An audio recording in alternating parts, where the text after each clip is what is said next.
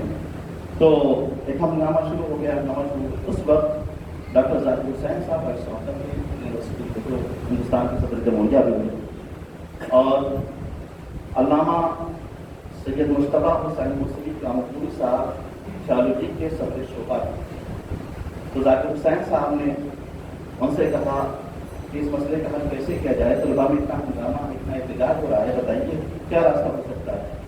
تو انہوں نے کہا کہ صحیح کہہ رہے ہیں آپ، لیکن ہم سے زیادہ اس سے آپ کو سمجھنے کی ضرورت ہے۔ تاکہ سامنے کیسے، کیونکہ میں وائس چانسلر کا نہیں، وائس چانسلر کا نہیں، ہم عزادار حسین ہیں، آپ ذاکر حسین، اس مسئلے کو آپ سمجھیے۔ ڈاکٹر صاحب مسکرائے کہ بالکل صحیح کہہ رہے ہیں، اور میں ابھی ہندوستان کے باہر جا رہا ہوں ایک آدھ ہفتے کے لیے، اور وہاں سے واپس آؤں گا، تب تک آپ ڈھونڈیے اس کا حل کیا ہے، سولوشن کیا ہے۔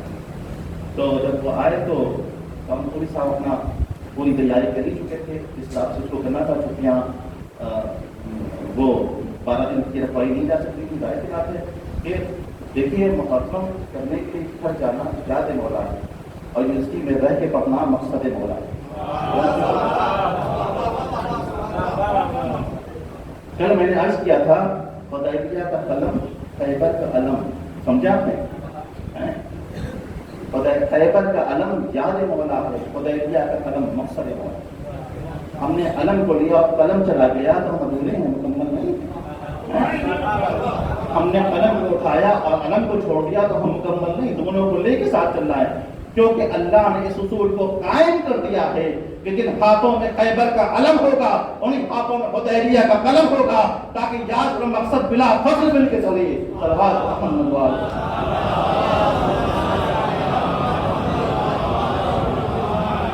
جس عزاداری کی قدر کرتے آپ نے تھوڑا تھوڑا گیا جی پیچھے گھومنے کی کرنا تھوڑی جی۔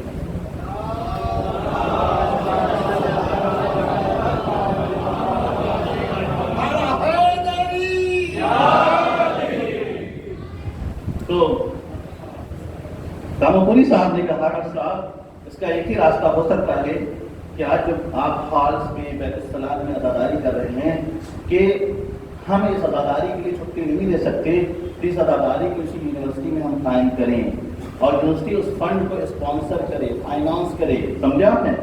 تو یہ آپ کے علماء کی، بزرگوں کی حکمت عملی ہے جو اتنی بڑی دولت کو، اتنے بڑے سرمایہ کو سینکشن کرا کے آپ کو چلے گئے، تاکہ آپ دانشگاہوں میں، کیونکہ حسین اس ذات کا نام نہیں جو گھروں کے اندر مقید کر کے یاد کیا جائے، حسین اس بین الاقوامی افق کے چمکتے ہوئے ستارے کا نام ہے جو عالم انسانیت کے یونیورسل ریکوائرمنٹ بن کر ابھرا ہے۔ صلوات محمد وعلیہ۔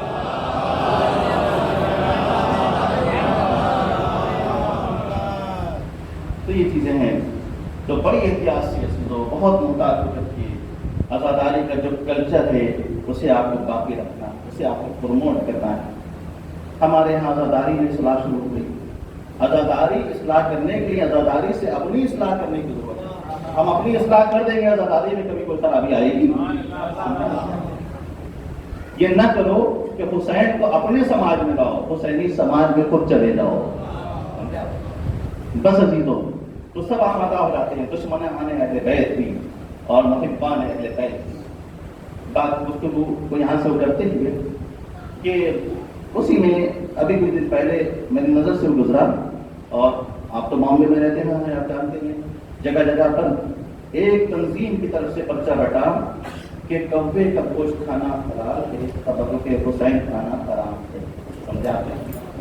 بات آ گئی ہے، اب سمجھا آپ نے کیا ہے. جب کوئی چیز انسان کے اندر جاتی ہے، حلال اور حرام کا حکم کیوں ہے، تو اپنے اثر کو دھیرے دھیرے اس پر دکھاتی ہے. سمجھا آپ نے؟ پہلے پیک ڈالتی ہے جیسے. اب چلیے تھوڑا تجزیہ کریے، آپ چل کے دیکھیں گے ایسے تو تبرک حسین کھانا حرام ہے اور کوے کا گوشت کھانا حلال ہے. شریعت کیا کہتی ہے اس پہ نظر نہیں، ہم کیا کہتے ہیں اس پر نظر. چلیں آپ چل کے دنیا کے ریستوراں کا جائزہ لیں گے، آپ کو سانپ کا سانس ملے گا، مینڈک کی ڈش ملے گی، کیرے کا سوپ ملے گا، یعنی جو جو چیزیں آپ کہیں بھی چلے پوری دنیا میں دیکھیں، لیکن کوے کا کباب کہیں نہیں ملے گا، کیونکہ مسلمانوں کے کچن کا معاملہ ہے. سمجھا؟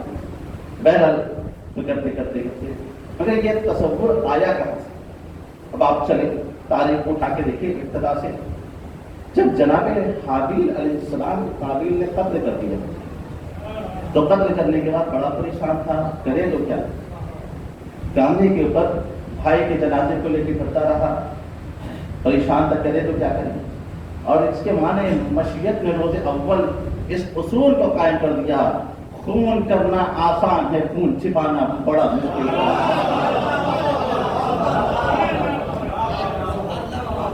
حابیل کا خون نہیں بہا، دنیا کی 1/4 آبادی تک 4 نشانوں پر مشتمل آبادی، ایک موضوع مستقل کر دیا ہے. تو ظاہر سی بات ہے اللہ نے کوے کو پیدا کیا، 2 کوے آئے، ایک نے کو مارا اور وہ جو کوہ مر گیا، دوسرے کوے نے اپنی منقار سے اپنی چوچ سے مٹی کو کھودا اور اسے گرایا. اس کے بعد تو سمجھ گیا یعنی انسان اللہ کی کریشن کا ماسٹر پیس، عظمت کا تاج، ڈگنیٹی کا کراؤن، گورو کو مکٹ اس کے سر کے اوپر اشرف مخلوق کی افضل کائنات کی ہے. مگر جب انسان اپنے معیار سے اپنے کو گرا دیتا ہے، اس قدر گرتا ہے کہ اللہ کی ناچیز مخلوق اس کے اس تربیت کے لیے استاد بنا. اس طرح سے جناب حابیل کو دفن کر دیا. تو اب یہ تو اپنا اپنا نصیب ہوتا ہے. جو قابیل والے ہیں ان کے نصیب میں کوے کا گوشت آیا، جو حابیل والے ہیں ان کی تقریر میں تبرک حسین آیا. کل میں نکل رہا تھا، تبرک لیا جایا تھا، اس میں کچھ بچے تھے جو کہہ رہے تھے، میں بچوں کے لیے کہہ رہا ہوں تبرک حسین کو لکھ کے بڑے ادب سے لیجیے، بڑے احترام سے لیجیے. کیوں کہ تبرک حسین کوئی معمولی چیز کا نام نہیں عزیزو، اس صحیفہ کی خلافت نہیں جو لٹے، یہ غدیر کے ولایت جو ادب سے بڑھتی ہے. تبرک حسین ایسا لیجیے کہ لگے کہ حسین کا تبرک لے رہے ہیں، ایسا نہ لگے کہ سرکاری راشن کی دکان سے غلہ لے رہے ہیں، ایسا لگے کہ مولا کی بارگاہ سے کوئی طلب کر رہے ہیں. صلوات محمد علیہ.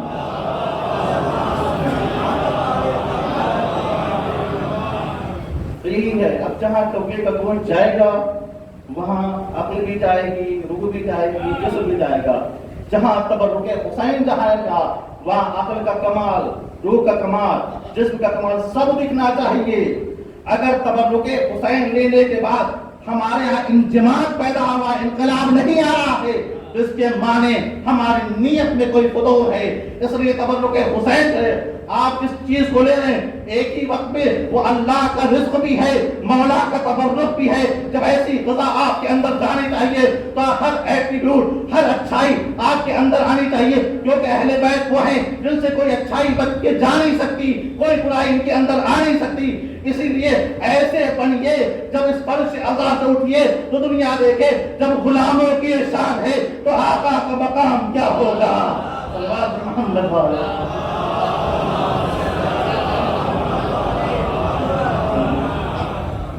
بس اپنے مسائل کے لیے وقت ختم ہو رہا ہے، باتیں بہت ہیں، کیسے میں سب بات کو سمیٹ سکتا ہوں. انشاءاللہ کوشش کروں گا.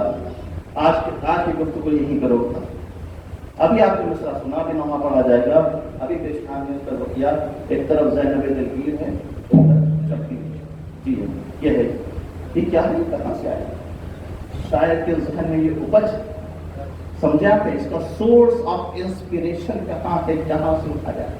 چل کے دیکھیں. جزید کا نام جب آتا ہے تو جزید کون ہے؟ جب تاریخ اٹھا کے دیکھیے گا تو پتہ چلے گا آج جو دنیا کے ملک ہیں یزید کے زمانے میں پروونس تھے، اسٹیٹ تھے، صوبے تھے، بہت بڑی مملکت کے بادشاہ تھے. افریقہ کے بیشتر ممالک اس کے قبضے میں آ چکے تھے. ایشیا میں سندھ تک کمن ڈال چکا تھا، آگے بڑھنا ہی چاہتا تھا.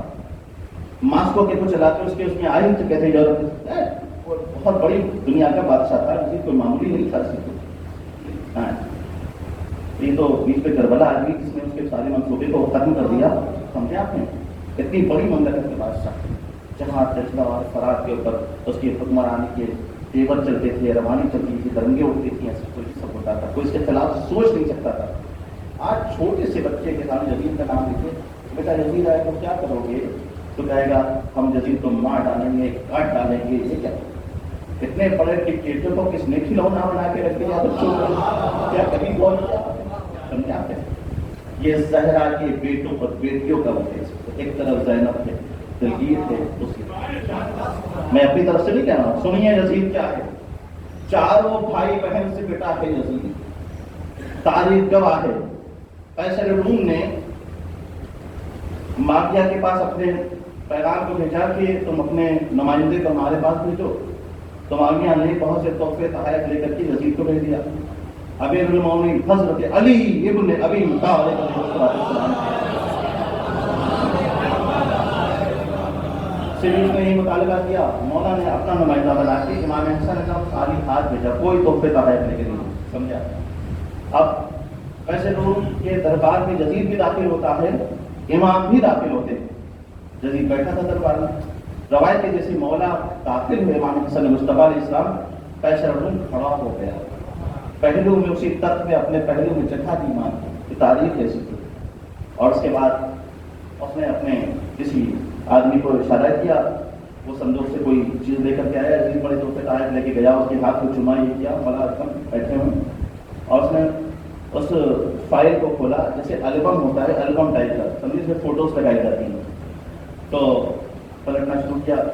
یزید سے پوچھا کیا بتا سکتا ہے یہ کون ہے؟ بہت غور کیا، نہیں بتا پایا. پورا البم ختم ہو گیا مگر یزید کسی کا نام پہچان نہیں پایا. امام حسن علیہ السلام کی طرف بڑھایا تو مولانا نے کہا یہ نوح کی فوٹو ہے. سمجھا آپ نے؟ یہ ابراہیم کی ہے، یہ موسیٰ کی ہے، یہ عیسیٰ کی، سب کا طرف بتا دیا. کیوں بتا دیا؟ ابھی وہ جو جس کا وارث ہوتا ہے وہ اپنے بزرگوں کو جانتا ہے. بلا وجہ آپ نے کہتے السلام علیکم یا وارث آدم صفۃ اللہ، السلام علیکم وارث نوح نبی اللہ. وہ رکھتا تھا. سمجھا ہے؟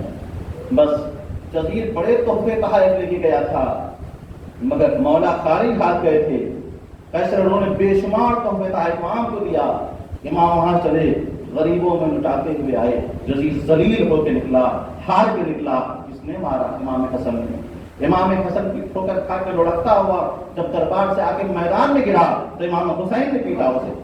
جب میدان سے آ کے پھر اپنے دربار میں گیا تو زہرا کی دونوں بیٹیوں نے اس طرح سے کر دیا کہ قصر یزید کو حسین کا عزا خانہ بنا دیا.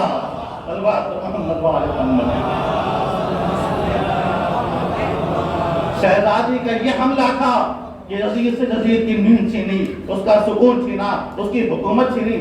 ابھی کیا ہے؟ یزید سے یزید کی بیٹی کو چھینا، یزید سے یزید کے بیٹے کو چھینا، یزید سے یزید کی بیوی کو چھینا. اپنے ہی گھر میں یزید بے سہارا ہو گیا، بے چارہ ہو گیا، کسی لائق نہیں رہ گیا. یہ کیا ہے عزیزوں؟ آپ قیصر روم کے دربار سے کربلا تک دیکھیں گے تو حسین نظر آئیں گے، اور شام میں دیکھیں گے تو زینب کو کچھ کرائیں گے. ایک طرف زینب دلگیر ہے، دوسری طرف شبیر.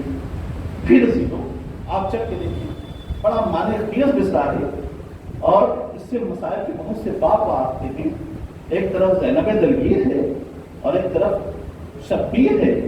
کربلا میں ہمیں دو راتیں ملی. ایک رات وہ رات ہے جو بھائی کے نصیب میں آئی، ایک رات وہ رات ہے جو بہن کی تقدیر میں آئی. بھائی حسین کے نصیب میں جو رات آئی وہ شب عاشور کہلائی. بہن زینب کی نصیب میں جو رات آئی وہ شام غریبہ کہلائی. ایک طرف زینب دلگیر ہے، ایک طرف شبیر ہے. مگر دونوں راتوں میں بڑا فرق ہے. بڑے ادب سے کہہ رہا ہوں عزیزوں کہ مولا جب شب عاشور آئی تو آپ کے ساتھ آپ کے اصحاب تھے، اجساد تھے.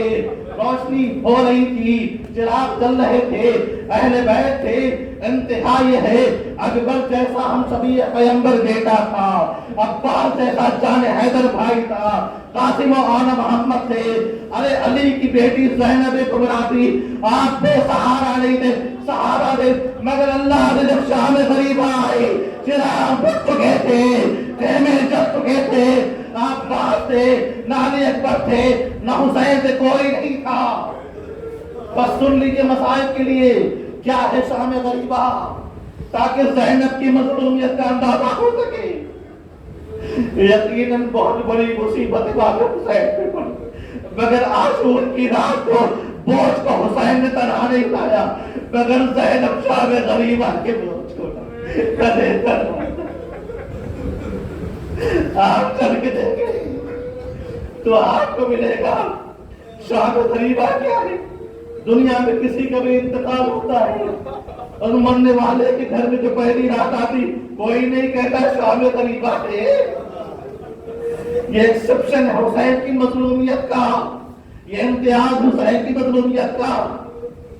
آپ چل کے دیکھیں گے، آدم دنیا سے گئے مگر شام غریبہ نہ ملی، نوح دنیا سے گئے مگر شام غریبہ نہ ملی، ابراہیم نے انتقال کیا مگر شام غریبہ نہ ملی، موسیٰ نے آخری سانسیں لی مگر شام غریبہ نہ ملی۔ آپ جانتے ہیں ہاشم کا انتقال ہوا، شام غریبہ نہ ملی۔ عبد المطلب نے آنکھیں بند کی مگر شام غریبہ نہ ملی، عبداللہ سدھارے مگر شام غریبہ نہ ملی، ابو طالب کی آنکھیں بند ہوئی مگر شام غریبہ نہ ملی۔ انتہا یہ ہے مصطفیٰ دنیا سے گئے شام غریبہ نہ ملی، مرتضیٰ دنیا سے گئے شام غریبہ نہ ملی، زہرا کی شہادت ہوئی شام غریبہ نہ ملی، امام حسن کی شہادت ہوئی شام غریبہ نہ ملی، امام سجاد دنیا سے گئے شاید مگر شام غریبہ نہ ملی، امام باقر دنیا سے گئے شام غریبہ نہ ملی، امام جعفر صادق دنیا سے گئے شام غریبہ نہ ملی۔ میں پورے سلسلے کو دوہرا تاکہ پہچانیے آقا کی مظلومیت کیا ہے، زینب کے اوپر کس رات کا بوجھ ہے۔ امام کاظم کی شہادت ہوئی مگر شام غریبہ نہ ملی، عالم غربت میں امام رضا نے دم توڑا مگر شام غریبہ نہ ملی، امام مرتقی کی شہادت ہوئی شام غریبہ نہ ملی، امام نقی کی شہادت ہوئی شام غریبہ نہ ملی، امام حسن عسکری کی شہادت ہوئی شام غریبہ نہ ملی۔ خدا سلامت رکھے اس گھر کے آخری چراغ کو عزیزو، آدم سے لے کر امام عسکری تک دیکھ ڈالیے گا، پھر امام عسکری سے لے کر کے صبح قیامت کے آخری انسان تک جو انتقال کرے گا، کہیں شام غریبہ نہ ملے گی۔ کیوں نہ ملے گی؟ سب کو دفن بھی ملا، کفن بھی ملا، غسل بھی دیا گیا، وطن بھی ملا، تم بھی کہہ رہے مگر ہائے رے کربلا کا مطلوب راکب دوش رسول جس کے لیے لباس جنت آیا، اسی کے جنازے پہ گھوڑا دوڑا دیا گیا، کوئی کہنے والا نہیں تھا۔ نبی کی گود کا پالا ہے، بس اسی واویلا اور نوحے مرثیے کو لے کر زینب کہہ رہی تھی، آئے میرا بھیا لاشے بے کفن، نہ غسل ملا۔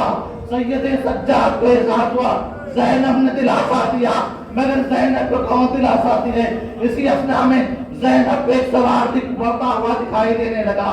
زینب نے کہا ام کلثوم اس سوار کو روکو، ہم لٹ چکے ہیں، بچے ٹھنڈی ہوا پا کے سو چکے، اس سے کہہ دو جو کچھ لینا ہے صبح لے لے۔ کہنے کے بعد ہی سوار نے رکا۔ زینب نے کہا اور سوار تیری یہ ہمت، یہ کہہ کے لجا میں فرق پہ ہاتھ ڈالا، علی کی بیٹی منع کرتی ہے اور تو بڑا چلا ہے۔ مگر سوار نے ایک بار جیسے ہی لجا میں فرق پہ زینب کا ہاتھ ڈالا، آنکھوں سے چہرے سے نقاب بٹھایا، بیٹا میں تمہارا بابا علی، اے بابا کہتے اماں کا چمن تاراج ہو گیا، نانا کا بڑا نظر یعنی نے کہا زینب ابھی کوفہ و شام کی منزل کو تمہیں طے کرنا ہے، ادھر شبیر ہے ادھر زینب ہے، وسيعلم الذين ظلموا أي منقلب إنا لله وإنا إليه راجعون رضا بقضاء تسليما بأمره إلهي بحق الزهراء أبيها وفالها وفريقها۔ بارے ہماری مختصر سی عطا قبول فرمانا، ہمارے گناہوں کو معاف کر دے۔ میرے مالک جو بے روزگار روزی سے لگا دے، جو روزی سے لگے ان کی روزی کی حفاظت، روزی برکت عنایت فرما۔ میرے مالک جو بھی مخلوص ہوں غیب سے ان کا قرض ادا کرتی، ہماری قوم کے علمی اور قرآن فہمی کے معیار کو بلند، اقتصادی اور معاشی حالات کو بحال کرتی ہے۔ بار رہا جو بیمار میں شفا یابی عنایت فرما، جو حضرات دنیا سے چلے گئے ہیں، کل تک پچھلے سال تک اس فرش اعضا کی رونق تھے، میرے مالک انہیں جنت النعیم اعلیٰ علی جوال المعصومین کی رحمت فرما، ہم سب کو حج و زیارات کے شرف سے نواز دے۔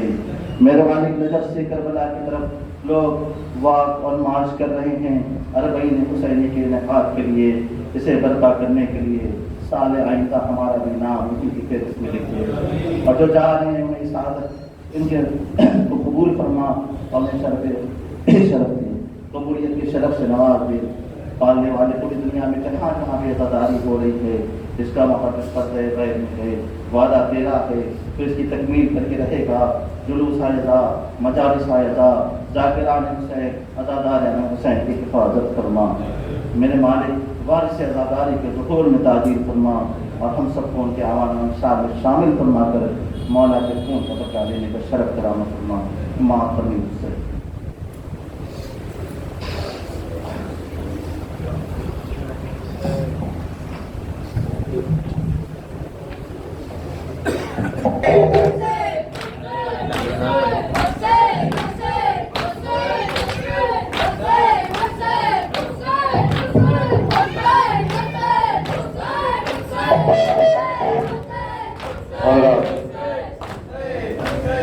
آج کا مصرع طرح ایک طرف زینب کھڑی ہے، ایک طرف شبیر ہے، آج کے نوح خان جناب رضا عباس اور جناب ادیب زیدی، گزارش کر رہا ہوں تمام ان سے کہ وہ ایک نوح خانوں کی حوصلہ افزائی کریں۔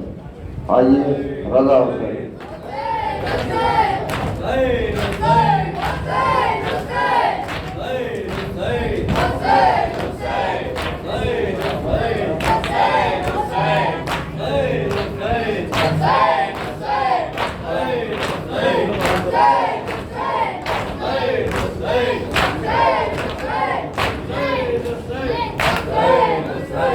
دست نامحرم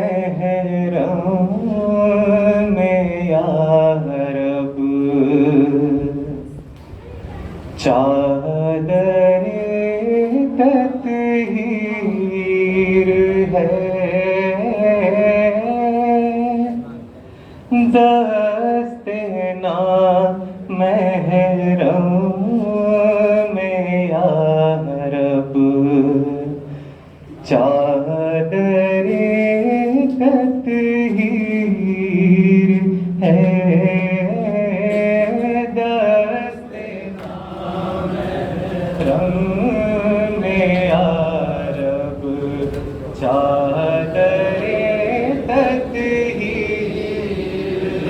ہے، دست نامحرم میں یا رب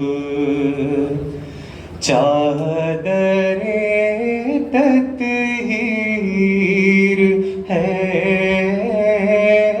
دست نامحرم میں یا رب چادر تطہیر ہے۔ یہ بھی کیا خواب خلیل اللہ کی تعبیر ہے، دست نامحرم میں یا رب چادر تطہیر ہے، دست نامحرم میں یا رب چادر شیخ غازی نے کہا کیسے زیارت ہو نصیب،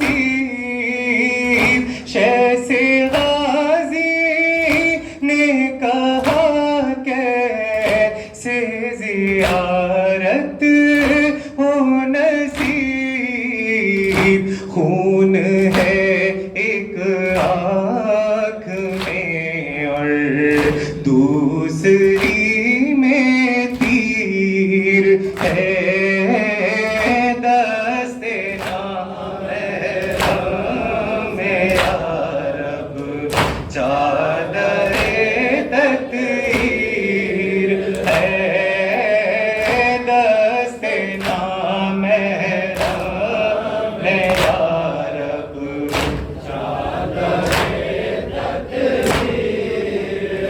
دیکھ کر مر جائے گی زینب چھپا لے اے لئی دیکھ کر مر جائے گی زینب چھپا لے اے لئی خون میں شبیر کے ڈوبی ہوئی شمشیر ہے دستے نامحرم یا رب چادر تطہیر ہے دستے نامحرم یا رب چادر رو کے زینب نے کہا باز آ کر دیکھ لے رو کے زینب نے کہا باز آ کر دیکھ لے نرغے آدھا میں سرنگے تیری ہمشیر ہے دستے نامحرم یا رب چادر تطہیر ہے تسبیح کا شعر سماعت کریں حضرات یا رب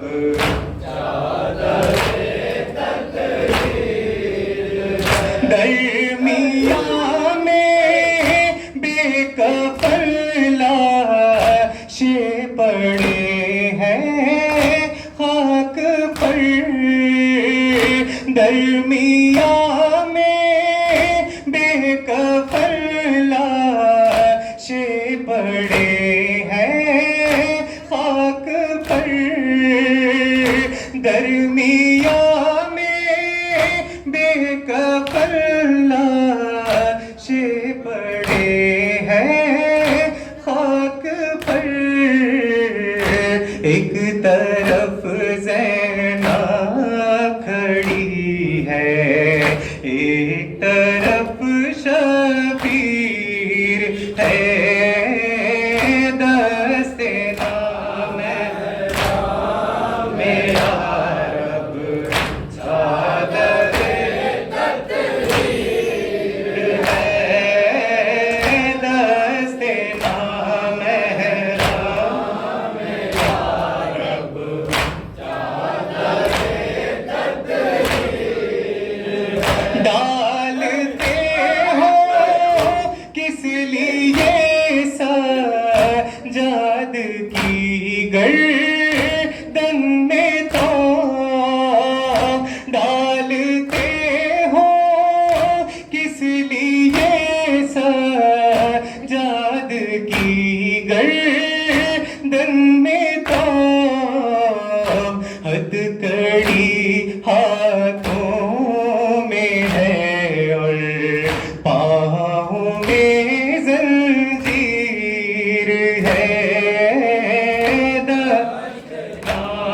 نامحرم یا رب چادر تطہیر ہے دستے نامحرم یا رب چادر تطہیر ہے چین سے سوئے گا گھبرانا ہے میرا باپ چین سے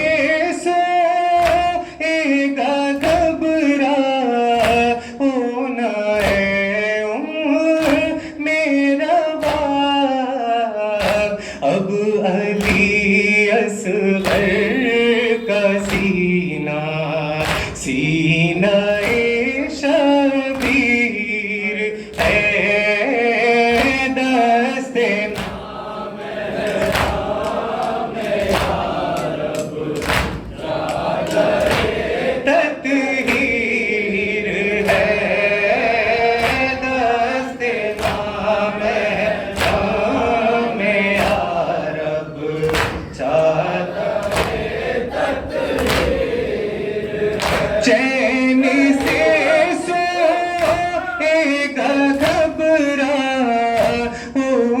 ہے میرا باپ، چین سے سوئے گا گھبرانا ہے میرا باپ، اب علی اصغر کا دھولا سینہ شبیر ہے، دست نام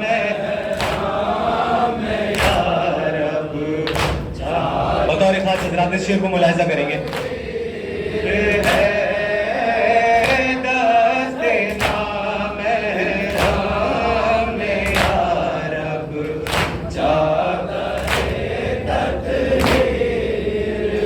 جلتی ریتی پر لٹا کر کہتے تھے شاہ زمن، جلتی ریتی پر لٹا کر کہتے تھے شاہ زمن، کوئی تو کھائے ترس بچہ میرا بے شیر ہے، دست نام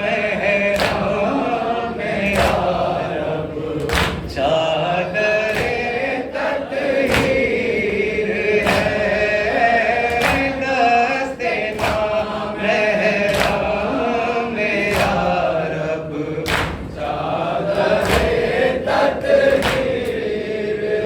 جلتی ریتی پر لٹا کر کہتے تھے شاہ زمن، جلتی ریتی پر لٹا کر کہتے تھے شاہ زمن، کوئی تو کھائے ترس بچہ میرا بے شیر ہے، دست محرام یا رب، چادر تطہیر ہے، دست محرام یا رب،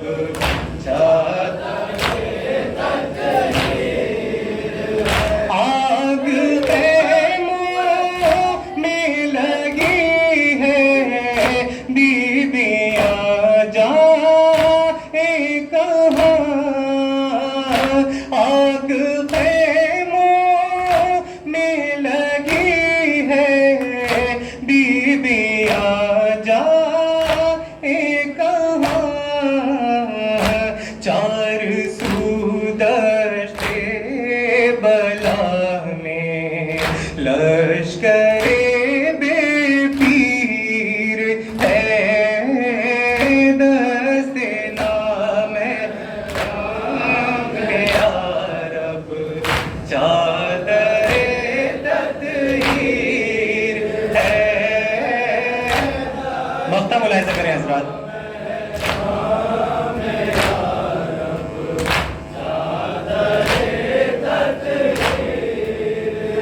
تم ہو نوحہ خواہ عجیب اور میں ہوں آصف نوحہ گر، تم ہو نوحہ خواہ عجیب اور میں ہوں آصف